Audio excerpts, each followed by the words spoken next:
Today we're going to talk about Hoyas. Sorry for being late. You wouldn't believe the number of interruptions we had in the last 10 minutes, but anyway, here we go.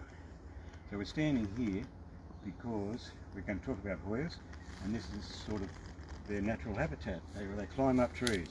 Now, if you just go up there, Dylan, you can show, see how it's climbing up the tree. The history of this is, in this tree I used to put anything that was nearly dead. It was its last chance to survive, and so we've had a few. There's another tree up there with some coming up it, but I just put them in the fork of the tree and said good luck. So you can see it grows up and then it's coming back down because there's some going right up to the top. So if you can grow it in a Hoyas in a tree, it's a great thing. That's their natural habitat. That's how they grow. They are an epiphyte, and this, you can see it set itself up there. It's climbed up here, and as it cascades down, it'll have flowers coming out all the way down.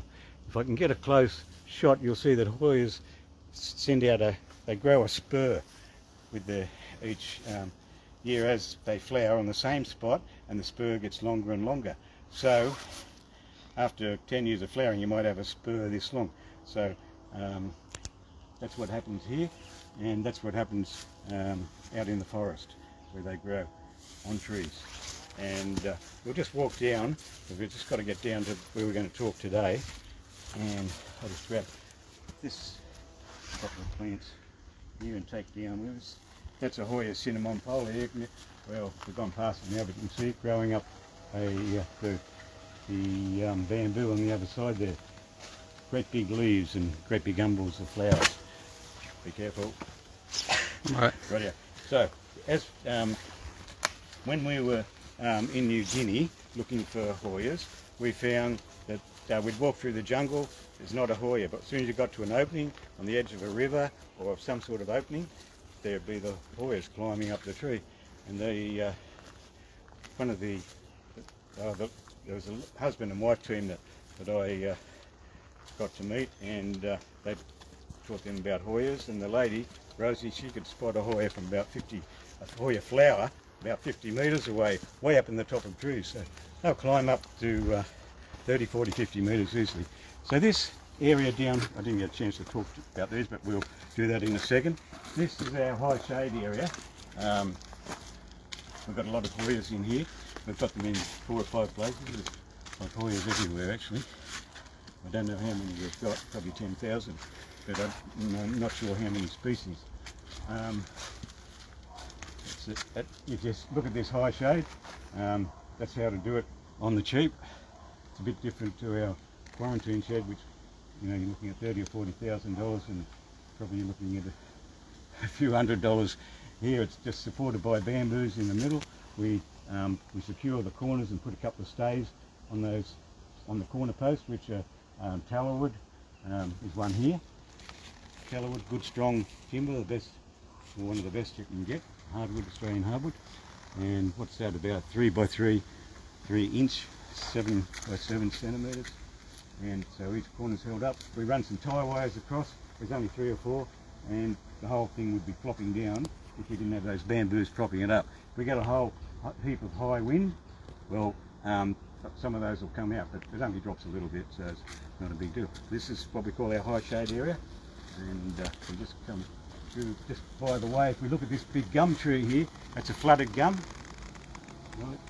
And if it falls, it's not going to fall on here, but it sends out wouldn't say millions, thousands of babies that we pot up and send over to the Wildlife HQ for the koalas. Here's one here. So every now and again we chop them off. The expert comes in and gets them and takes them off.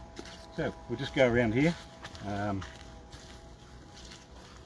We can walk past some Hoyas here. This is a Hoya China Black.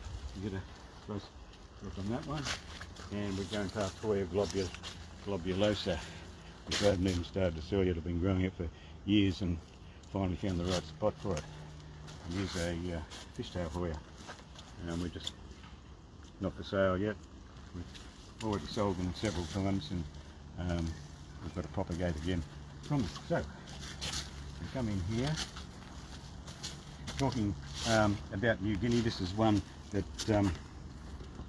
that we found in New Guinea, a place we call KB River, just out of Alatau, which is out of Milne Bay. Wonderful area of New Guinea. If you ever want to visit New Guinea, go there. It's very safe and great people, and there's some really interesting places to see, including the fjords of Tufi. So if you're ever interested in that, just ask me about it.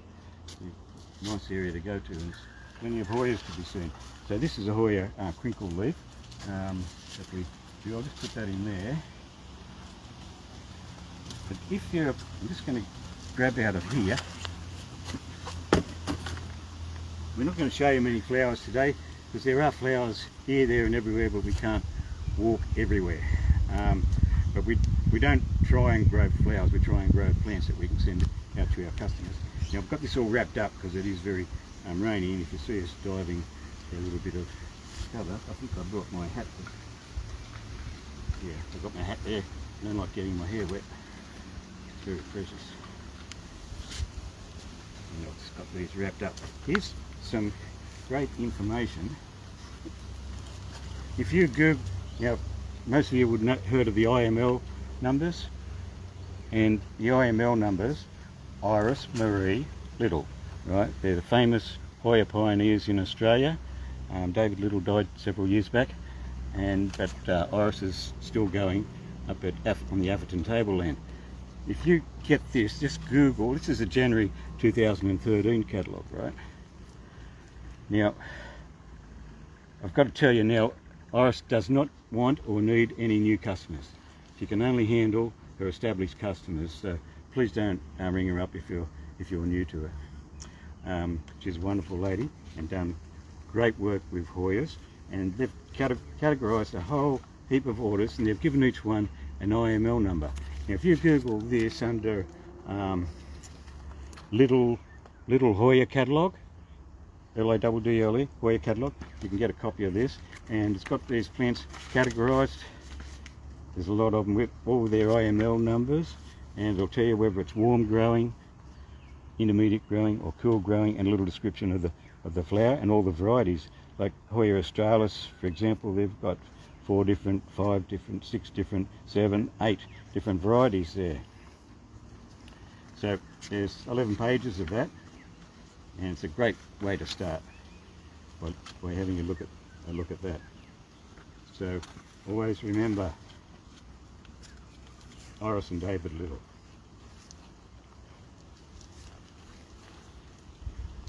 Now, there's 2 books here. This is a great book for Hoyas by Dale Kloppenberg. Now you can see we got this one in 1994, and we've been here. Paradise Distributor's been going since 1984, and we've been here since 1992. This is a great book. It's got some good photos in it and good descriptions. I don't know if it's still available. I'm sure it would be. Probably fairly expensive. I don't know. But there are good photos in it as well. Whoops. Right. Can you get that? Nice glossy photos. Hoya Nicholsonii, which we have here. Multiflora. Well, it's a variegated one. There's New Guinea Gold, which we do here. It's an Eriostemma, which is a different genus, but still related to the Hoyas in the Apocynaceae family, as are the Discidias. They're in the Hoya, same family as the Hoyas, Apocynaceae. That might go over one more page. Here's a Hoya Kerrii variegated, Hoya Obscura, which we're putting in our new catalogue coming out tomorrow. Thought I'd give that a mention. Anyway, goes on. Some good photos in there. I'm just trying to look for our crinkle, or it's not the actual crinkle leaf photo, but the Hoya Big Mac McGillivray. Anyway, it's in there somewhere. So, another great book and a real fun book is the one by Martin Searle. A lot of you have got it already, but we'll leave a contact if anyone wants it. I think it's, I'm not sure, it's under $100. And this is a great book. His own Hoya collection with a photo of each Hoya as you go through. And there's an Iris Marie, which is named after you know who. So that is a great book for everyone to have. Sometimes books are much better and there's more information than trying to get your information off the internet, which can be very spasmodic, and you don't always want to be looking at a phone. So there's two really good books, and this catalogue from 2013. Now she doesn't have all those Hoyas now. Some of them weren't suitable for the area. They brought in Hoyas from overseas for collectors. So she doesn't have all of these now. And as Iris said, it's really a hobby for her now, but she's still looking after her established customers. But no new ones. Thank you. Right. So we have a few here. Whoops. Well, there's one of our crinkled Big Macs. That's one that I collected in New Guinea, in KB River. And here we have, now we call this Hoya Silver Scalaci after the racehorse Scalaci. We had a lot of bets on him, did pretty well. See all the colour in the leaves. It may be silver leaf, we're not sure. If you have some of these plants outside, they change their colour, especially in the winter. But yeah, plants with this, well, ultimate splashing is, we have got together a lot of these, but here's one we found the other day. There's a diversifolia with a heap of splash on it, silver flecking. So I've only got about 3 of them at the moment, so it'll take us about 25 years to have some to sell probably. And there's another one, there's an Obovada. We've probably got 10 or 20 of those at the moment, so probably a few years we'll have some of those for sale. This here is Hoya fungii, fantastic foliage, very quick grower, nice leaf, gets a pink flower. And this is the Globulosa that we walked past. I haven't even started selling yet, but we haven't got enough to sell yet. But beautiful plant. And cinnamon folia, we looked at, that's the leaf on that one. Now with Hoyas, we need a well-drained potting mix. They are an epiphyte, so never put them into a big pot. You can leave them in this size pot, which is 75mm across the top, for years, and they'll still love it. Yeah.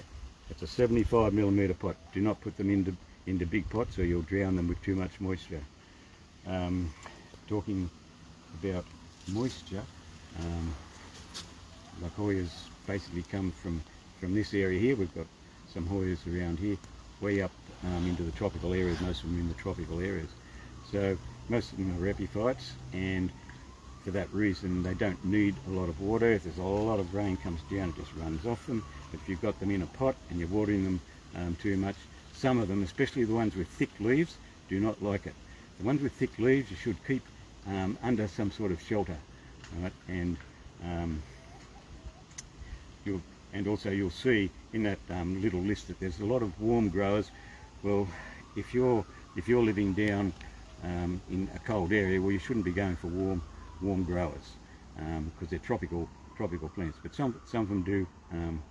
You know, if you want to try them, you'll probably lose most of them, so I wouldn't be paying an arm and a leg for them. But if you might think you've got the right conditions to grow it under grow lights or something, well, you've got to be forewarned that if they're a warm grower, just be careful. But there are exceptions, like the Hoya coronaria.